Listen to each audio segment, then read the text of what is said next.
A gem cannot be polished without friction, nor a man without trials.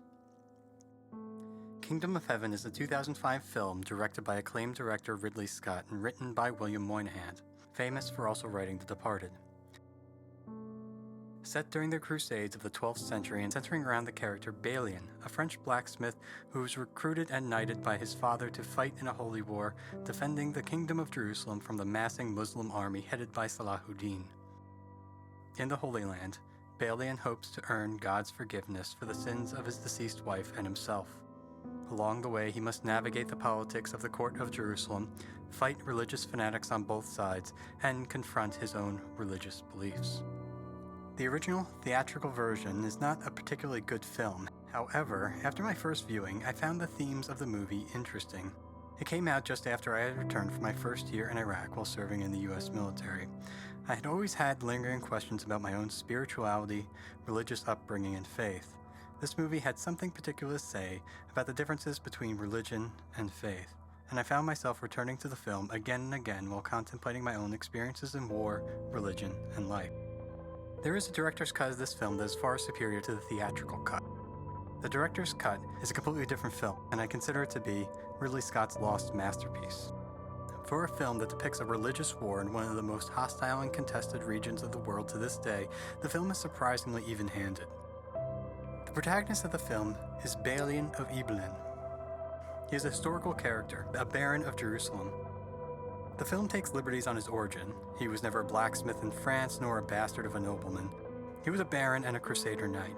He did defend Jerusalem from Saladin's forces by knighting the working-class defenders of Jerusalem and holding the city until he could negotiate a peaceful surrender, as depicted in the film.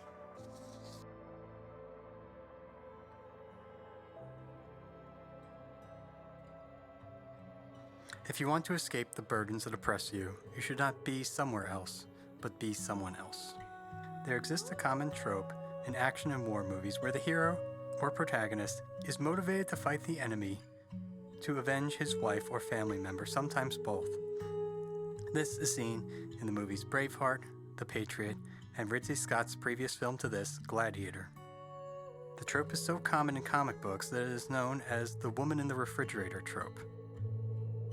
The trope is described as whenever the love interest of a particularly male hero is killed, kidnapped, or put into danger to motivate the hero into action. In the film, Balian's wife and child die just prior to the events of the film.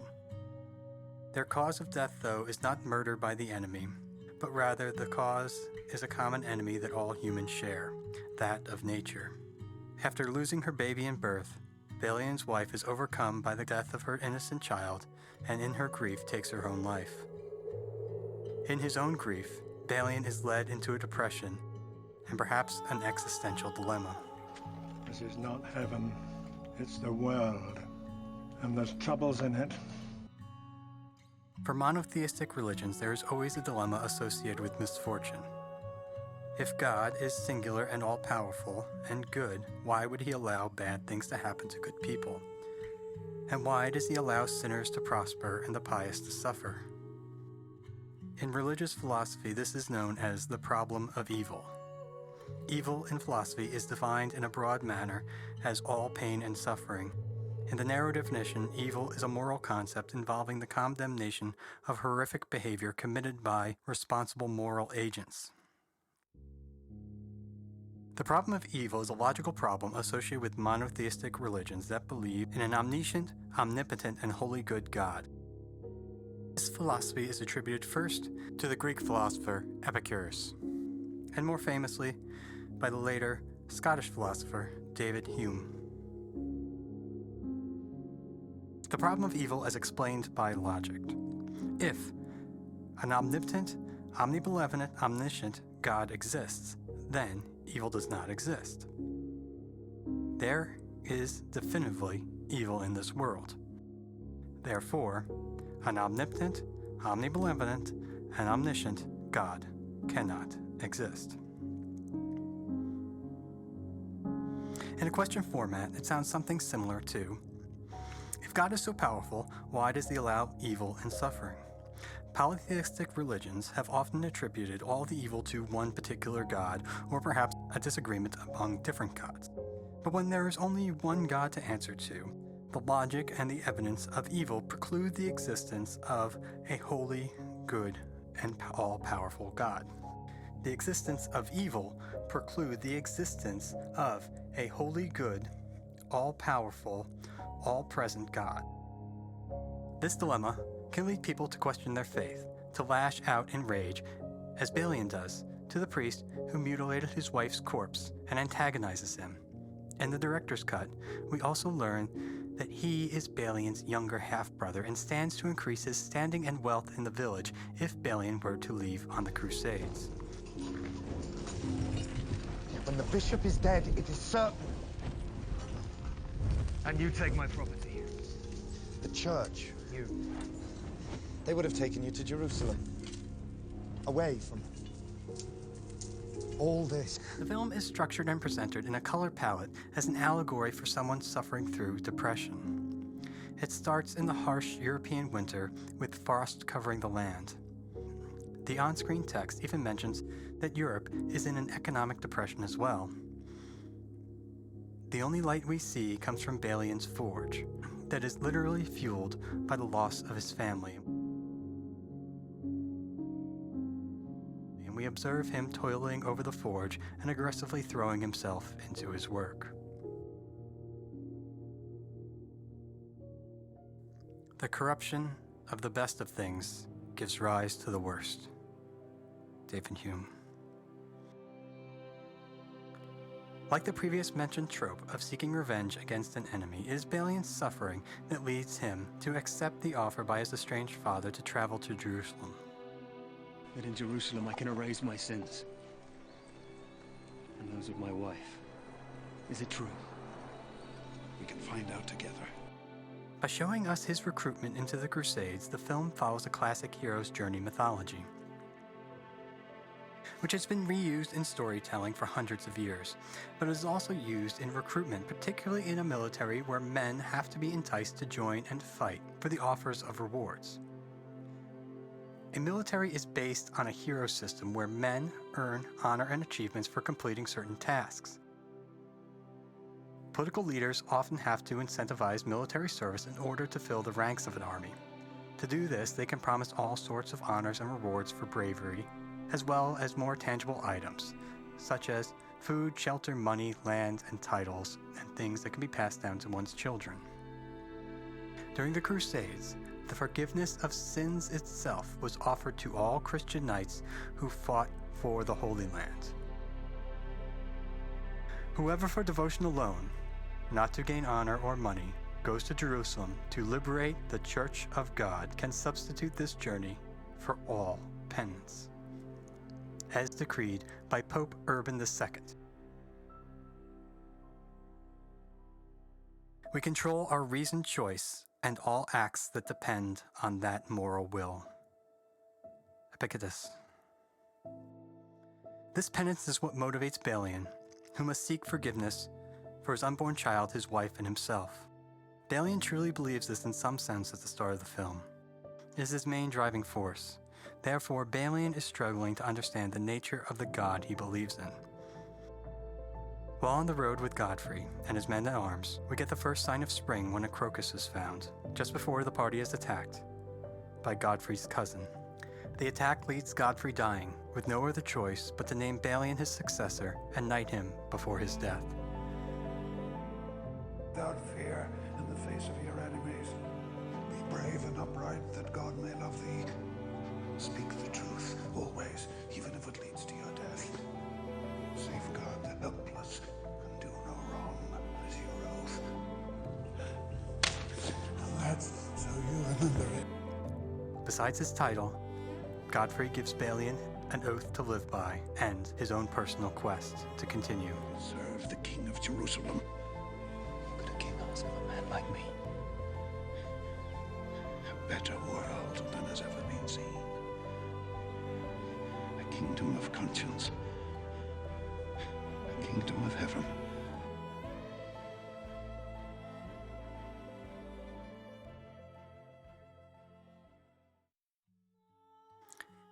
This is also where we are introduced to the character of the Hospitaller, who is also more drawn out in the director's cut. He has no name and is only referred to by the order that he fights by, that of the Hospitaller Knights. These knights are warriors second and healers first. They are the namesake of hospitals. In the film, the Hospitaller is shown to be a friend to Godfried and then to Balian, and he acts as a spiritual guide throughout the film for both. After being knighted, Balian is shipwrecked and left to wander the desert and take on his dead father's name and quest. And I am the Baron of Evelyn! When he arrives in Jerusalem, he is a new man with a new title. His first act is to go seek forgiveness. Where is it that Christ was crucified? And ask for forgiveness from God. Balian, this is the holiest of holies. There is no more sacred place to ask forgiveness, he seeks. In a conversation with the Hospitaller, he wonders why God does not speak to him. In this conversation, we see Balian begin to develop what is known as the theodicy, which is a theos reconciliation with the logical problem of evil, which is a way to concede that God is neither omnipotent, omniscient, or benevolent, which would solve the logical problem of evil. If there is evil, and God is not omnipotent, omniscient, or wholly good, then God can logically exist.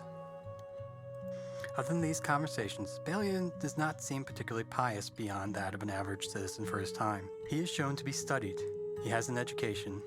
He makes vision boards for himself. He has a code that he follows that does not appear to be based on scripture. What does that say? What man is a man who does not make the world better? In fact, I don't believe one sentence of scripture is ever quoted in the film. Although there are fanatics portrayed in the film, most characters' ideological views are motivated practically. I trade to make money, not to offend God by associating with Christians. But you will take Christian gold. Gold is gold. Even the fanatics have tangible reasons for their actions. They either want money, power, land, or fame. Later, I would have it now. How long can the leper last? God wills it! God wills it! It is only on the fringes of the arguments that we hear the chorus and the echoes of God wills it, and blasphemy and otherwise. God wills it.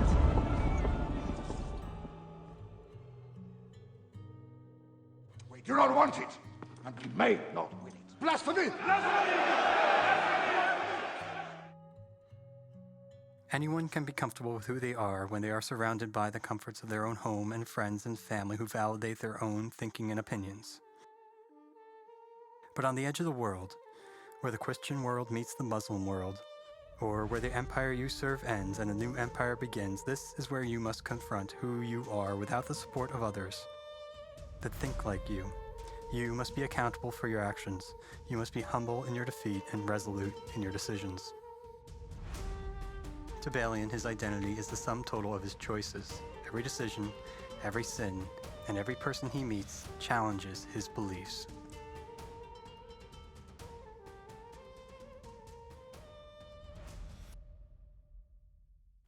A wise man's kingdom is his own breast. David Hume. Balian's conversation with King Baldwin further develops the theodicy of free will within Balian's thinking. A king may move a man. That man can also move himself. And only then does that man truly begin his own game. This is the idea that God could only create the best world possible by providing his people with free will to choose between good and evil.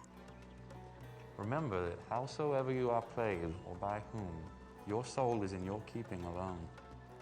When you stand before God, you cannot say, "But I was told by others to do thus," or that virtue was not convenient at the time.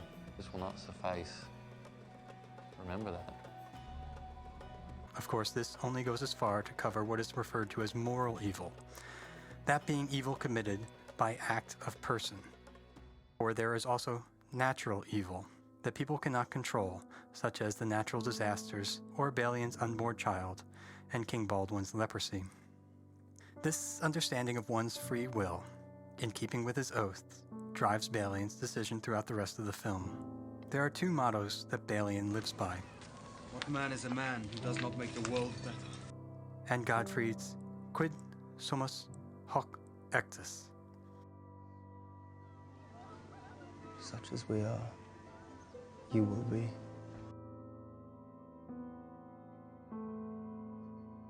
which is depicted in a mural of Danse Macabre, the Dance of Death. The mural is a reminder of their own inevitability and certainty of death, what a Stoic thinker would refer to as momentum mori. There is further proof that Godfrey himself holds this belief higher than that of his own religion. He believes that somebody must be good in the here and now and not wait for some afterlife. On his deathbed, the Hospitaller offers him forgiveness of all his sins, which Godfrey refuses. It's time now, my lord, to confess to holy God, not your son.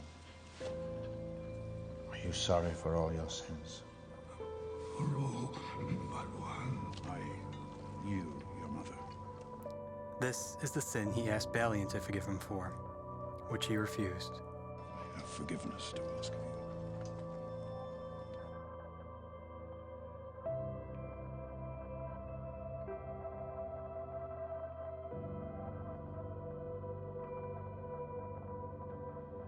Godfrey dies, the man he was and always will be.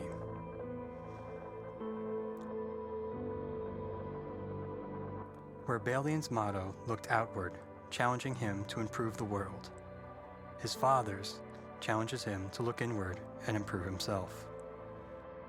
These two mottos combined in Balian represent the basis for his decision-making. He often demonstrates a desire to improve the world around him, sometimes at great cost to his own wealth, freedom, and health. He refuses to keep a slave when he frees Imad. Your slave, should you wish it. I have been a slave, or very near to one. I will never keep one nor suffer any to be kept. Go. Even giving him a horse to travel by. His first inclination when he arrives at his lands is to invest in infrastructure by improving the water sources. What we do not have is water.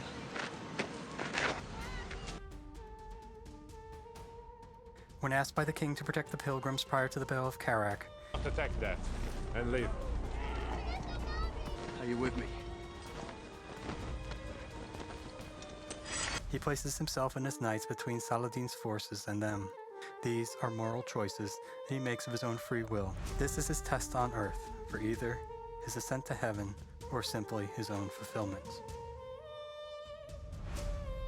Balian, although the protagonist, is not a character that pretends to be overly righteous. According to his deeper backstory in the director's cut, we know that he was a soldier and an engineer and has mixed feelings about his previous occupations. Against whom and for whom did you fight? For one lord against another, on a point which cannot be remembered.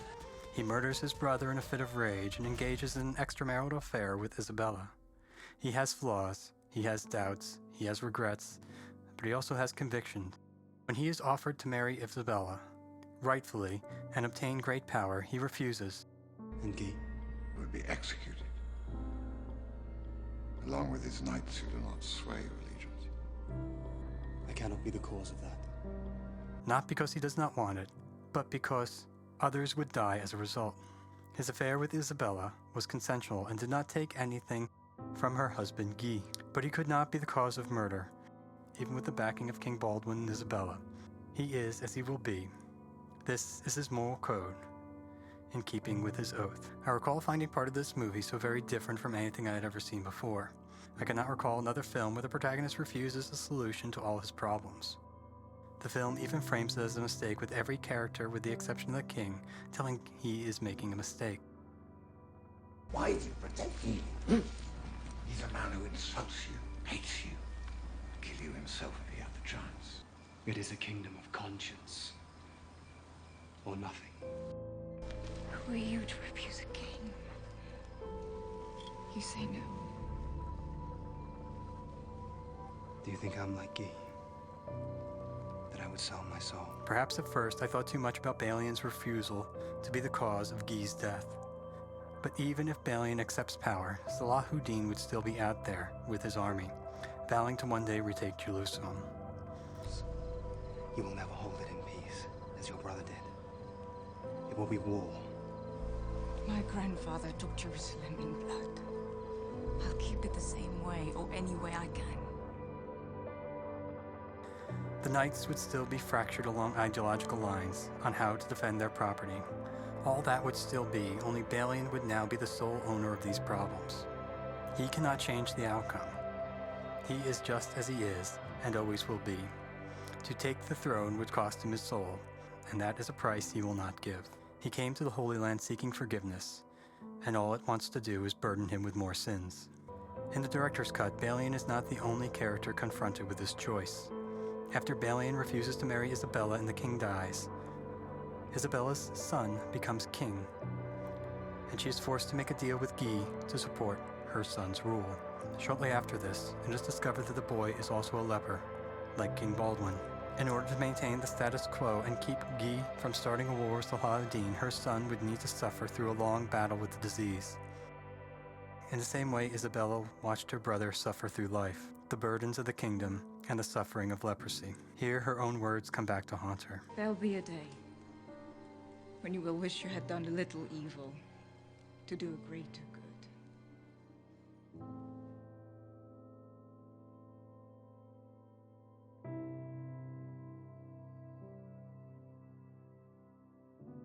When she decides to allow her son to pass away peacefully, thus causing her kingdom to go to war.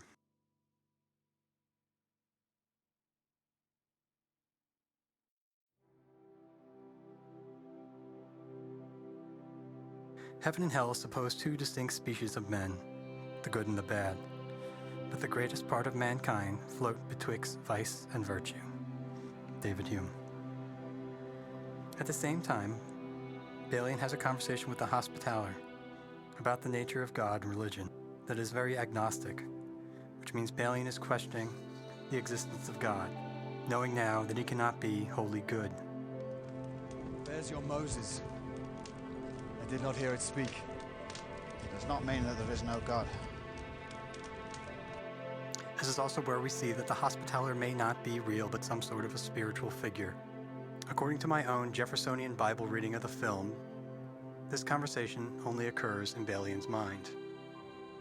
In all wars, there must be a loser. Balian is tempted with absolute power. A notable and often overlooked step in the hero's journey is the temptation. Balian, unlike other characters we have met, who would do anything to hold or gain power, does not accept. Not only does he not accept, he doubles down on his decision in every way. It is this character's choice to submit, to allow others to rule and fight. That represents his own titular kingdom of heaven, or kingdom of conscience. It is not some lofty far-off place in the clouds. To him, it lies within himself. It lies within us, in our own minds. Whenever we make our own choices, we are the creators and destroyers of our own kingdoms. Balian offers us one final proclamation about God, somewhere in the lull of the siege of Jerusalem. If we do not burn these bodies, we will all be dead of disease in 3 days. It is important to remember here it was the mutilation of his wife's corpse and the thought of her not ascending to heaven that caused his rage in the very beginning. Here he proclaims that God would understand. God will understand, my lord, and if he doesn't, then he is not God, and we need not worry. There's a possible interpretation that Balian has lost his belief in God, which is possible, but he does not act like one who has lost his faith. Perhaps here is Balian's theodicy. If we do not do this action that is perceived as a sin, we will die. God will understand, as he understands the consequences of nature that force one to make hard choices, as he has had to make hard choices as well. Or he is not God, and we need not worry. Balian's God made a choice to create a world where people have the ability to commit evil acts and also have the will to choose not to. Those same people may also suffer the consequences of their choices, or suffer for no fault of their own at the hand of nature, but also have the will to weather that suffering and continue to act in virtue. The choice to give people free will maximize the presence of goodness, but in so doing, allows evil to exist. Balian is as he always has been, someone who tries to make the world better, who is without fear in the face of his enemies, who is courageous and upright, although he may falter, who speaks the truth, safeguards the helpless, makes hard choices, and suffers the consequences. In this, Balian's God sounds a lot like himself. Revere the gods, help men, life is short. Marcus Aurelius. A notable exception to other war films where we often see a triumphant moment of good defeating evil, where an underdog wins against uncertain odds, or as we often see in so many Vietnam War movies, there is a cathartic realization of the futility of men trapped in horrific situations. Kingdom of Heaven ends with a surrender that is treated as a victory. I have surrendered Jerusalem. All will be safely escorted to the sea. For both sides, it is a peaceful resolution to a deadly conflict. This is far more realistic and relatable outcome for the human experience, one that balances good and evil. As others have pointed out, there are many historical inaccuracies in the film, but this peaceful negotiation at the end of a deadly conflict is for the most part accurate. I will give every soul safe conduct to Christian lands. Every soul. I swear to God. The Christians butchered every Muslim within the walls when they took this city. I am not those men. I am Salahuddin. Salahuddin. That even after so much death and destruction and suffering, two humans from opposite sides of the world can come together and part in peace. Assalamu alaikum. And peace be with you. When Balian returns to Europe after his journey, it is winter again, but he has found an internal summer within himself that he is as he always will be.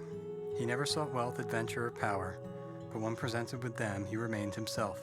And when called on to reclaim the Holy Land with the English king, he refuses and settles for what we can assume is a peaceful life. If you enjoyed this essay or this film, there are many other great video essays on this film that were my inspiration for starting this channel. I listed all the ones I can find in the playlist provided here.